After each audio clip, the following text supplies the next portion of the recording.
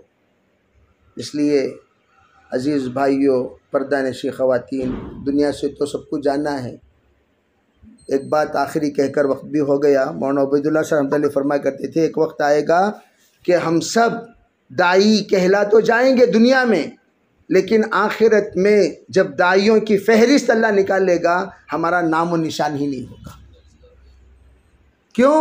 اس لیے کہ دنیا میں تو ہم جس کے لیے دعوت کی محنت کریں وہ لوگ تو ہمیں جانتے ہیں، امیر صاحب کی شکل میں، آپا کی شکل میں، دیگر تمام القاب کی شکل میں جانتے ہیں، لیکن اللہ کو ہم نے کارگزاری کو کارنامہ بنا کر لوگوں کے سامنے پیش کیا، لیکن اللہ جو اصل کارگزاری لینے والا ہے وہ جانتا ہے کون کام کر رہا ہے کون کام نہیں کر رہا۔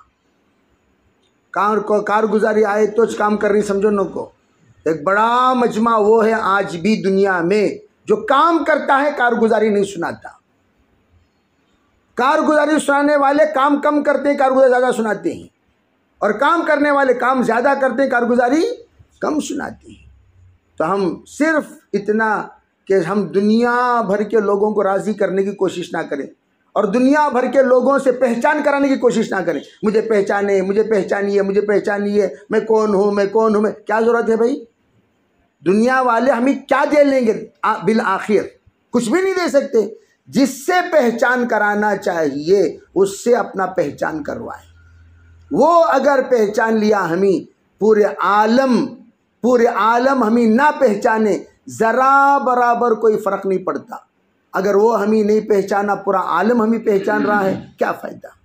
تو اس لیے اللہ سے اپنا معاملہ درست رکھنا چاہیے ہمیشہ۔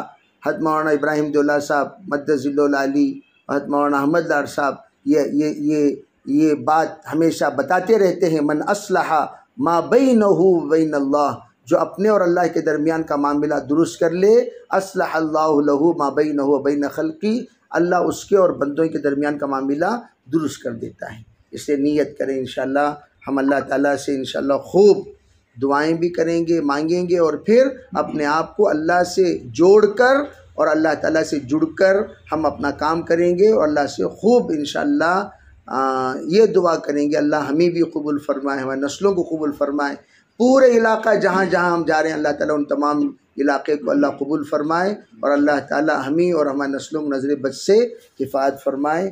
اللہ خاتمہ بالخیر کا معاملہ فرمائے اور استقامت کے دعوت میں چلنے اور چلانے کی توفیق عطا فرمائے۔ سبحان اللہ، اللہم لک الحمد ولک الشکر، اللہم صلی علی سیدنا محمد وعلی آل سیدنا محمد وبارک وسلم۔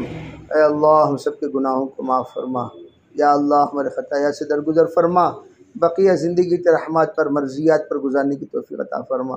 یا اللہ تو ہمیں عالی کام عطا فرمایا، یا اللہ اس کے مطابق ہمیں عالی صفات سے نواز دے، خیر والے صفات ہمیں نصیب فرما دے، خیر والے جذبات نصیب فرما دے، ہم سب کی تربیت فرما، تیرے نیک برگزیدہ بندوں میں ہمیں شامل فرما۔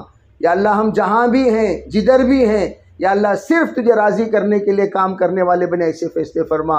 یا اللہ ہمارے نسلوں کو قبول فرما، ہمارے تمام علاقے کو قبول فرما، ہمارے ساتھیوں کے ایک ایک خاندان کو قبول فرما، یا اللہ پورے پریوار کو قبول فرما۔ یا اللہ قبولیت کا دروازہ جب تو کھول دیتا ہے، وَجَعَلْنَا لِلْمُتَّقِينَ إِمَامًا، یا اللہ تمام متقیوں کا امام ان کو بنا دیتا ہے۔ اے اللہ اپنے فضل سے، اپنے کرم سے، یا اللہ جتنی دعائیں تیرے نیک برگزیدہ بندوں نے اس راستے میں نکل کر تجھ سے مانگی ہیں خیر کی، وہ تمام ہمیں نصیب فرما۔ جن جن چیزوں سے پناہ مانگی ان تمام سے ہمیں پناہ نصیب فرما۔ یا اللہ اپنے فضل سے، اپنے کرم سے ہماری دعاؤں کو قبول فرما۔